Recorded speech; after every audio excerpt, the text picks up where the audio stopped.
Vamos a leer allí en Primera de Pedro, en el capítulo 5, a partir del versículo 6.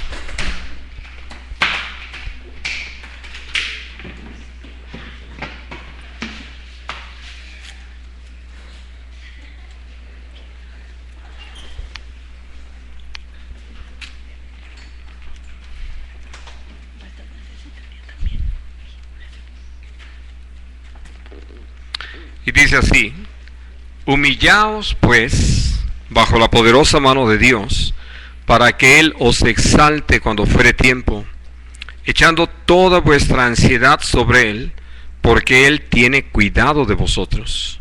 Sed sobrios y velad, porque vuestro adversario el diablo, como león rugiente, anda alrededor buscando a quien devorar, al cual resistid firmes en la fe, sabiendo que los mismos padecimientos se van cumpliendo en vuestros hermanos en todo el mundo.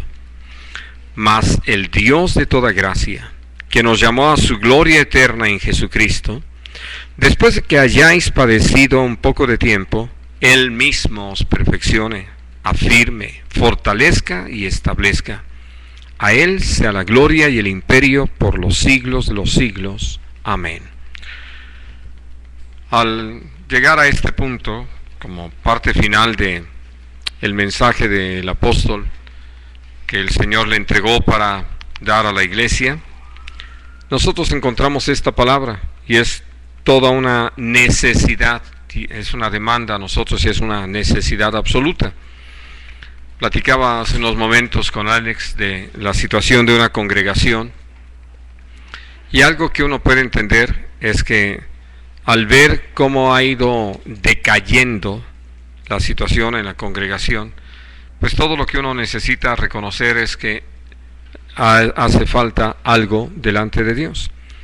Y para poder saber de qué se trata y qué es lo que Dios quiere y qué es lo que Dios hace cuando nosotros nos disponemos a Él, pues no tenemos más que humillarnos bajo su poderosa mano, someternos a Él totalmente.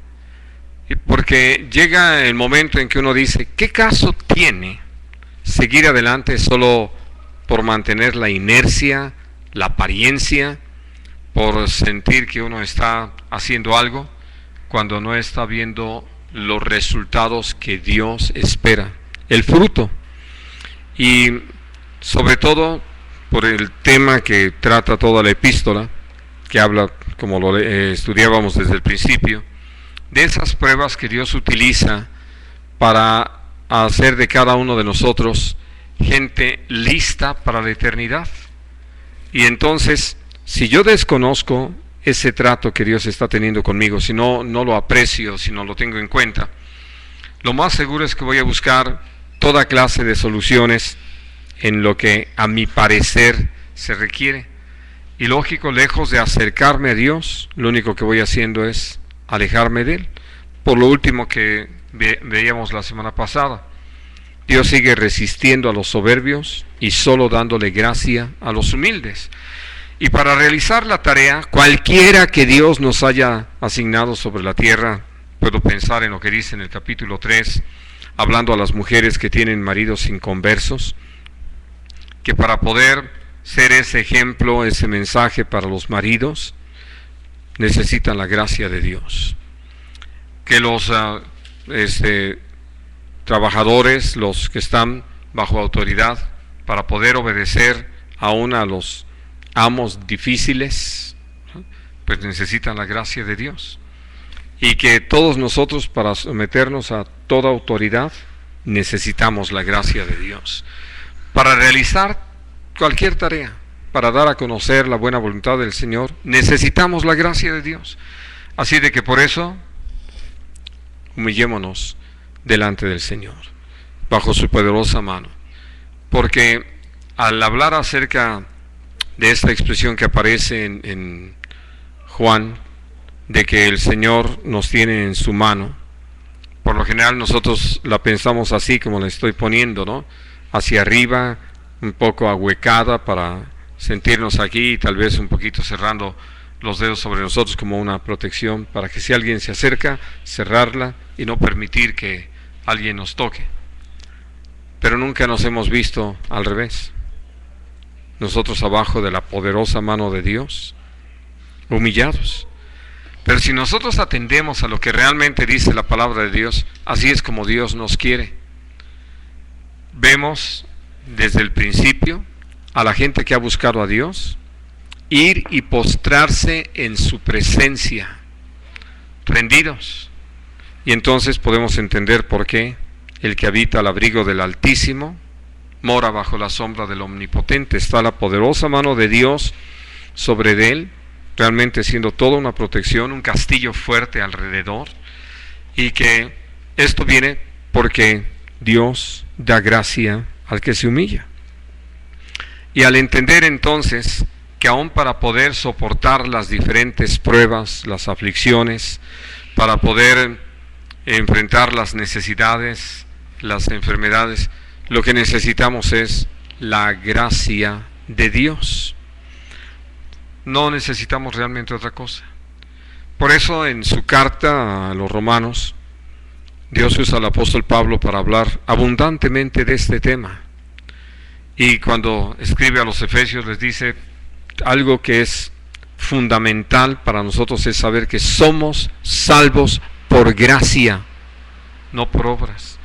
Y entonces, si queremos esa gracia salvadora, si queremos realmente esa gracia del Señor para permanecer firmes, necesitamos humillarnos bajo su poderosa mano. Porque si nosotros nos olvidamos de ese tiempo y aún de esa actitud, pues evidentemente es porque todavía estamos confiando en algo que podamos hacer de nuestra propia cuenta, algo que podamos llevar a cabo por nuestro propio esfuerzo. Y como lo sabemos, lo único que logramos con eso es apartarnos de Dios, irnos lejos del Señor.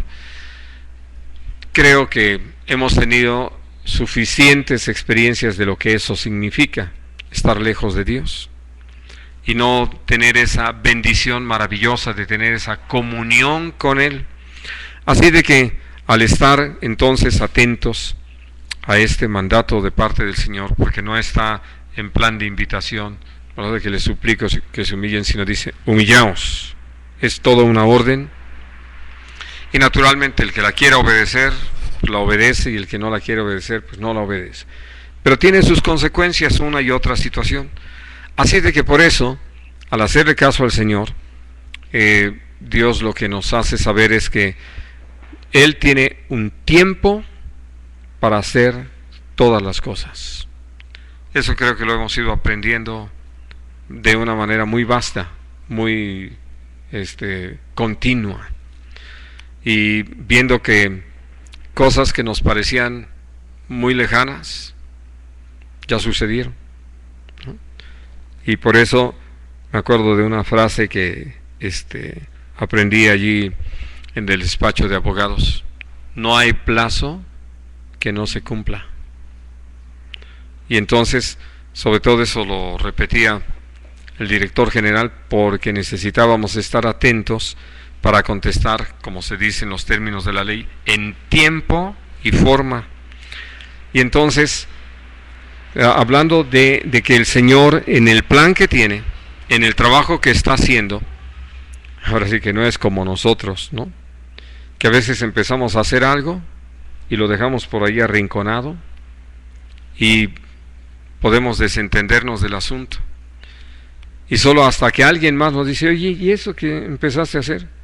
Ah, ya lo había olvidado, ¿no? Dios nunca es así.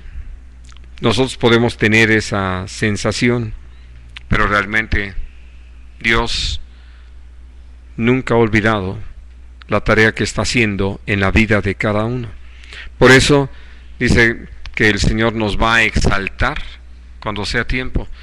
Por esto que Jesús decía, el que se humilla va a ser exaltado, pero el que se exalta va a ser humillado. Y uno diría, pues ya me humillé y me volví a humillar y sigo humillado, ¿no?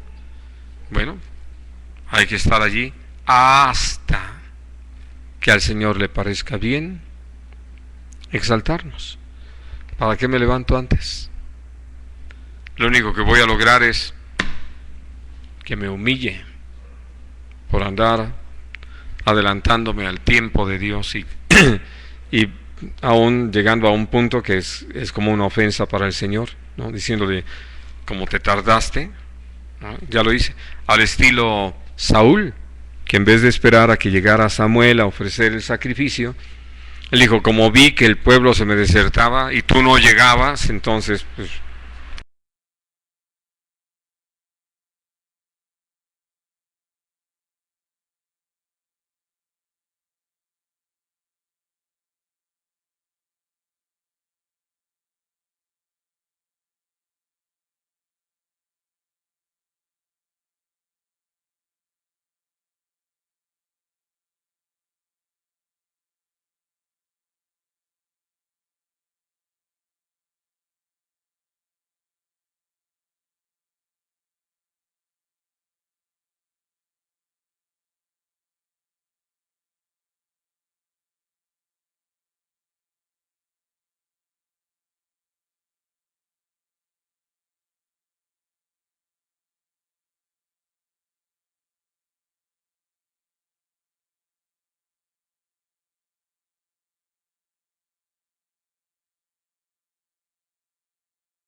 ah, pues deberían de prestar más atención. ¿Qué es eso? Sí, ya deberían de aprender a leer los labios, ¿no? Nada más dice que está muy oscuro y no se alcanza a ver bien. Bueno, y entonces, hablando de cómo el Señor nos contesta mucho más abundantemente de lo que pedimos o entendemos. Así de que, por eso, dice que echemos toda nuestra ansiedad sobre Él y tengamos presente algo. Yo quiero preguntarles, ¿podrían ustedes esta noche citar 5 eventos donde han tenido un claro testimonio del cuidado de Dios? Bueno, aquí el hermano dice que sí. ¿Los demás 4? 3, 2.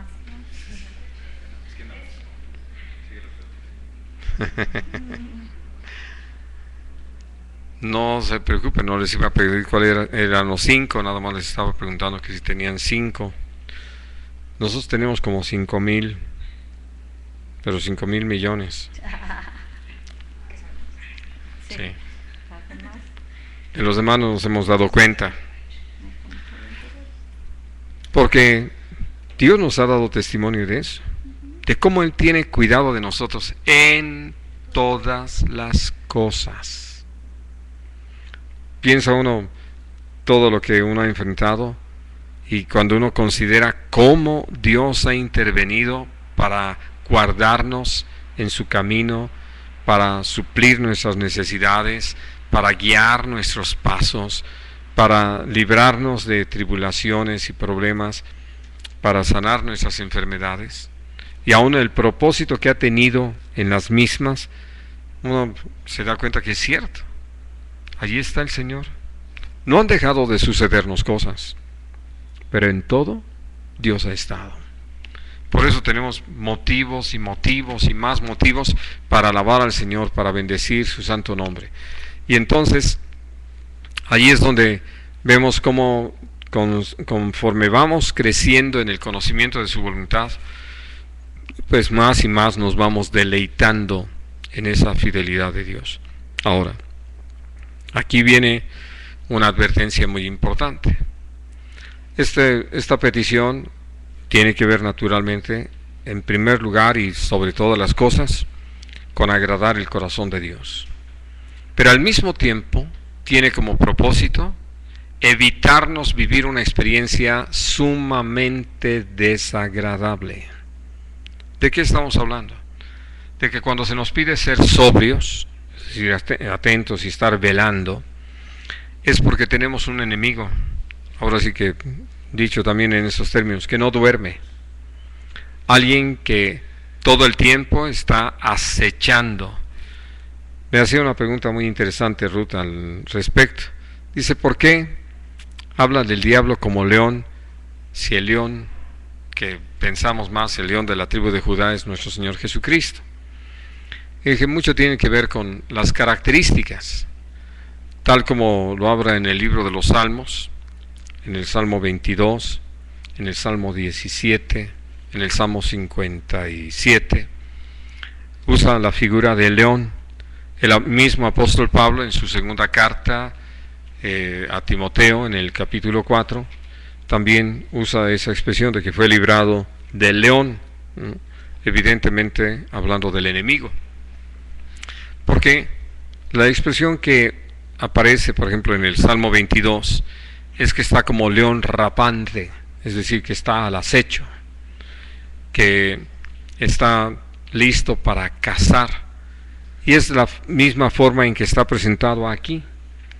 Y otra cosa que pude considerar a raíz de la pregunta de Ruth, es que no solamente tiene esa actitud como la de un león que está al acecho, sino que también en todo busca imitar falsamente al Señor, ¿no? y tener actitudes así. Pero mucho tiene que ver, y principalmente por estos pasajes que les cité, de cómo es que cuando un león va a cazar, pues llega cerca de su presa, ¿no? Está acechando, esperando cuál de todos los que está por cazar se descuida, se atrasa de la manada, no permanece con todos, o es el más débil para poder lanzarse en su contra. Y algo que nosotros podemos entender es que cuando somos soberbios y dejamos de confiar en Dios, empezamos a hacer eso, apartarnos de la relación con el Señor, nos llenamos de afanes porque estamos interesados en hacer las cosas a nuestro parecer. Y también algo muy real, nos apartamos de la iglesia, porque de repente nosotros vemos a algunos de nuestros hermanos ausentarse, ¿no? Y uno les pregunta a qué obedeció su ausencia, y algunos, claro, pretextan que no tienen carro. No sé, alguien se me ocurre, ¿no? Pero hablando de otros, es que tuve trabajo, ¿no? Y eran unos pesitos que no podía dejar escapar, y entonces por eso me fui a trabajar. Y a veces nosotros hasta nos ponemos en un plan tan comprensivo que decimos, pues sí es cierto, pues si el hermano no tiene, pues que se vaya a trabajar. Eso es toda una negación de lo que Dios es y hace por nosotros como nuestro buen Padre Celestial. El pensar que, ahora sí que esas oportunidades, como nosotros las llamamos, de ganarnos unos pesitos más, las necesitamos porque como Dios no suple lo suficiente, pues yo tengo que ver cómo le hago. ¿A dónde me lleva esto? Bueno, que empiezo por una vez y sigue otra vez, y luego me ofrecen doble turno y lo tomo, ¿no? Y lo único que voy logrando es que si de repente uno dice, no, y me está entrando buen dinero porque hasta me están pagando horas extras y además me han dado propina y un bono por productividad y no sé qué tanto. ¿Y qué sucede? Empezamos a poner nuestra confianza en eso y dejamos de poner nuestra confianza en el Señor. Y por eso el Señor, cuando habló acerca de los afanes, Él lo dijo, no se puede servir a dos señores. Y nosotros necesitamos ser renovados constantemente, para no caer en ese engaño del enemigo que está esperando precisamente que nosotros nos apartemos para devorarnos. Y uno diría, ¿cómo se puede uno imaginar al diablo devorando a un cristiano? Pues nada más metiéndolo a todo el sistema del mundo, a buscar las cosas como lo hace cualquier hombre. Y podemos decir de entrada, hasta legalmente, sin hacer algo que pudiera calificarse a los ojos de la gente como reprobable. Pero así se empieza. Y va a llegar el momento en que, bueno, pues aquí para lograr algo más, pues necesitas apoyar determinadas cosas, como le ha sucedido a algunas personas que para poder avanzar, pues mira, tú nada más dices que si te consta que viste a fulanito llevarse unos papeles, ¿no? Ya nosotros nos encargamos de decir cuáles papeles, ¿no? Y creo que no eran del baño, o sea, eran papeles importantes de la empresa. Pero con eso, ya con ese testimonio, van a echar fuera al otro. Entonces yo ya sigo acá y me presté a una mentira, me presté a una jugada sucia, baja, pero todo por conservar el empleo, porque como ya puse mi confianza en eso, entonces me voy metiendo, ¿no? Y voy aceptando cada vez peores situaciones. Y bueno, dentro de todo eso que va dándose, yo quiero insistir en la necesidad de mantener la comunión con Dios y con la iglesia, porque creo que ustedes se han dado cuenta de cómo Dios usa a cada uno de nosotros para hacer oportunas advertencias a los demás de lo que Dios nos permite ver, naturalmente si somos fieles y si estamos caminando en el Espíritu, porque nos va a interesar la salvación de los hermanos, no quedar bien con ellos, sino que estamos interesados en que ellos permanezcan en el camino del Señor, que sean salvos, que puedan tener una relación fructífera en Cristo. Y entonces, por eso está este llamado, para estar atentos, ¿no? De algo que es muy real, que algunos podrían decir, pues a mí no me ha pasado nada.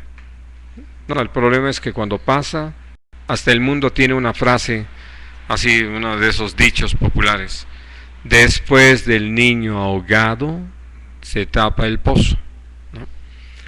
Y entonces aquí queremos jugarle al valiente.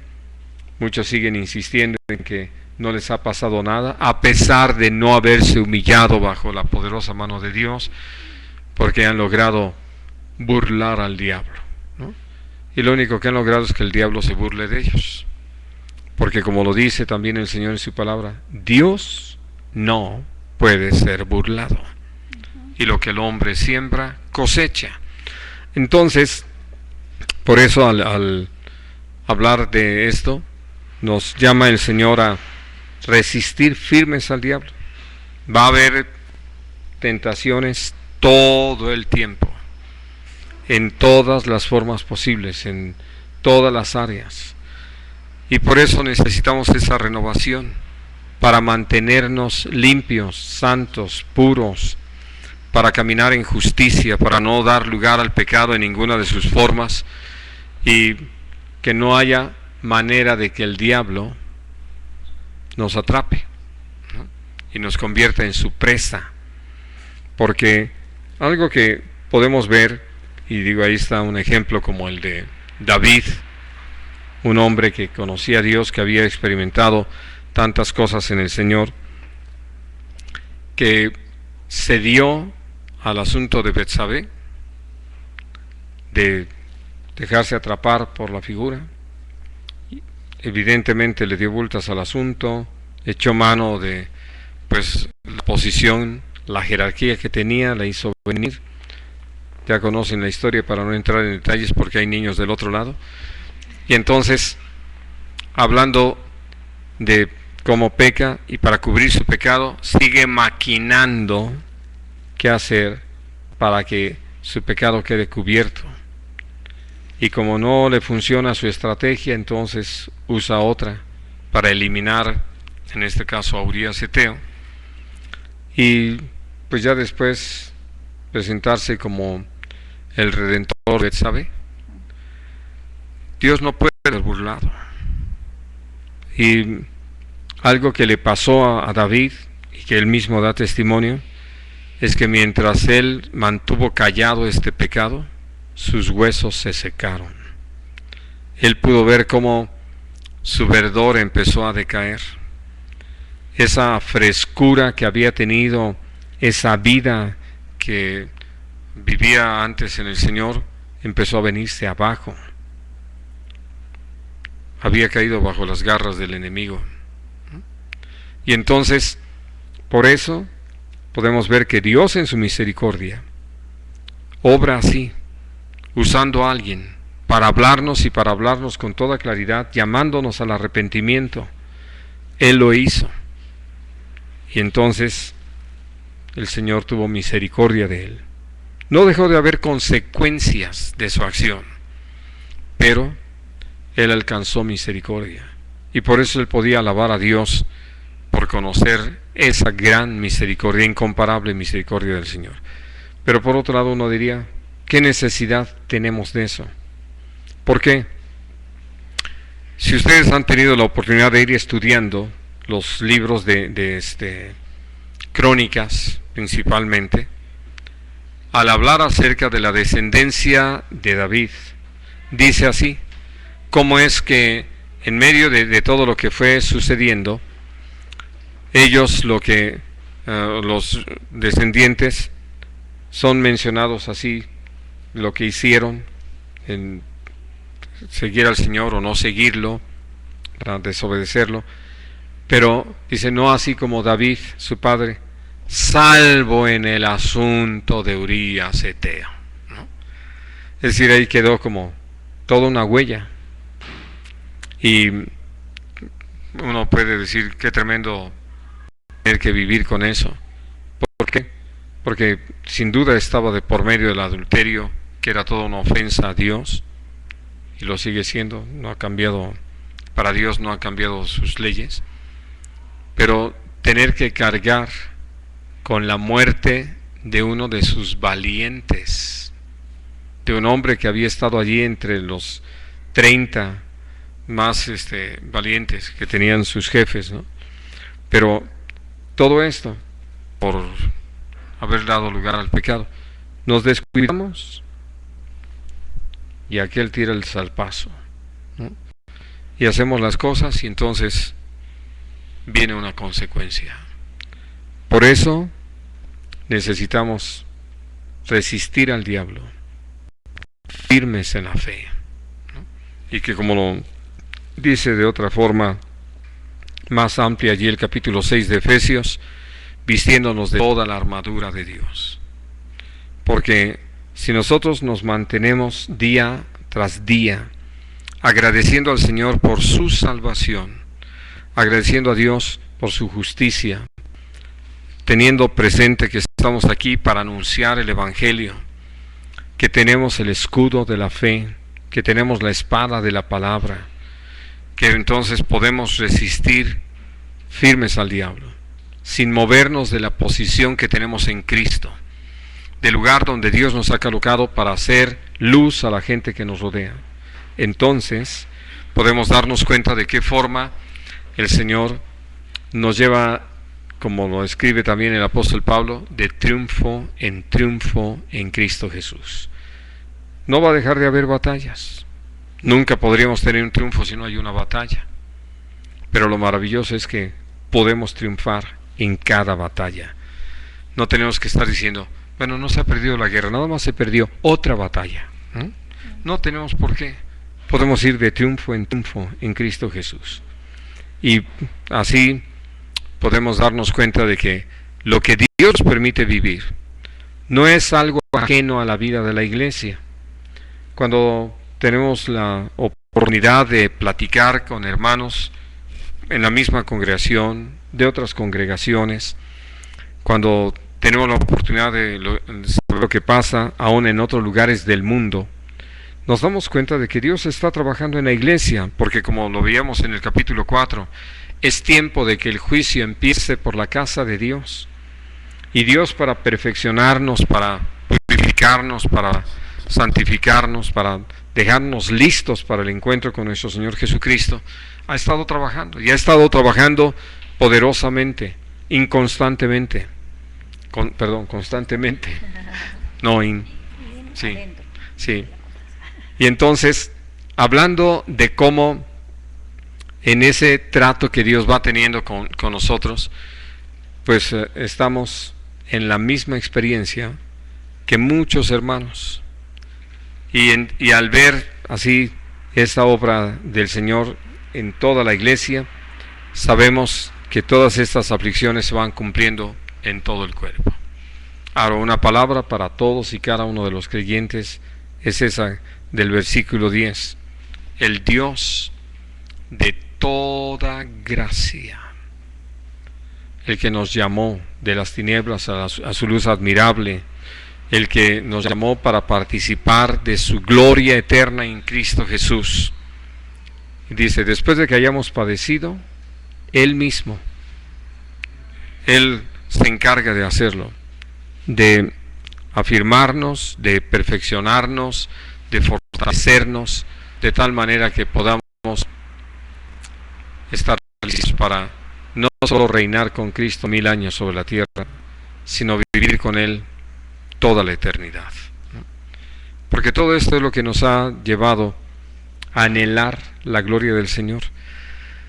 Al habernos humillado bajo la poderosa mano del Señor, al haber tenido esos momentos de intimidad, que Dios nos ha hecho vivir, experimentar, es algo tan exquisito, es algo tan especial, que uno quisiera que eso no se acabara, que eso permaneciera, ¿no? Que por eso lo hemos puesto en esos cantos, como se dice que hay momentos que no deberían de terminar y hay segundos que debieran ser eternidad. ¿Por qué? Porque tenemos la oportunidad de experimentar algo que es difícil describirlo. Prácticamente tenemos que decirle a los demás, necesitas vivirlo para entender de qué te estoy hablando, ¿no? Porque por mucho que quiera uno explicarlo, lo delicioso, lo fantástico, lo fortalecedor, lo renovador que es, pues solamente viviéndolo, ¿no? Y ya que uno lo ha gustado, uno sabe que eso lo quiere para siempre. Eso vale la pena para siempre. Porque además, como lo dice allí en Hebreos, Dios solamente nos ha permitido gustar un poco de los bienes del siglo venidero. Nos ha hecho gustar de su Espíritu Santo, de la vida en Cristo. Y entonces, lo que hemos probado de Él, pues no es algo que queremos que se acabe. No queremos que esto deje de ser. Al contrario, ahora sí que es como lo que llega uno a comer y que es sumamente agradable. ¿Quieres más? Pues sí, ¿no? Que pasen otra vez la charola para servirse nuevamente, porque es algo de lo que uno desea mantenerse satisfecho.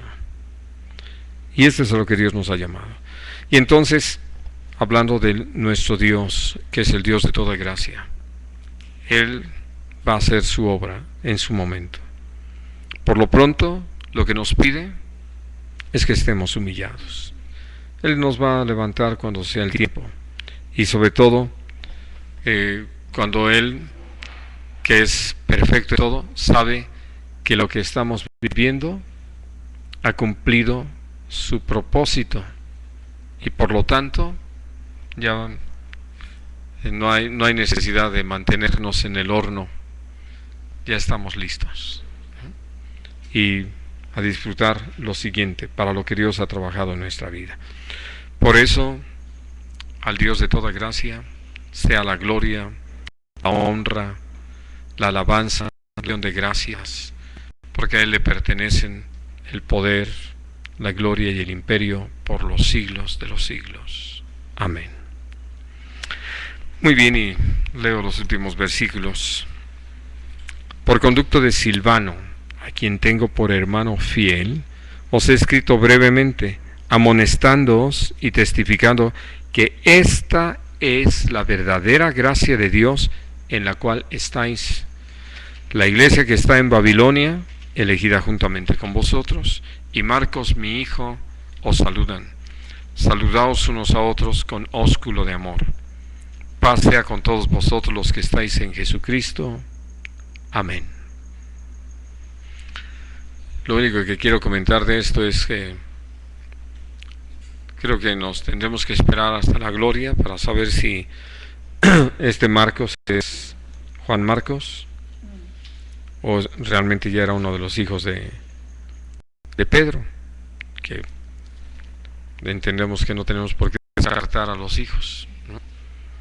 Que como buenos apóstoles, si tenían hijos, supieron instruirlos en el temor de Dios. Muy bien, pues vamos a dejar aquí nuestro estudio. ¿Alguna pregunta, comentario? ¿Todo en paz? Bueno, vamos a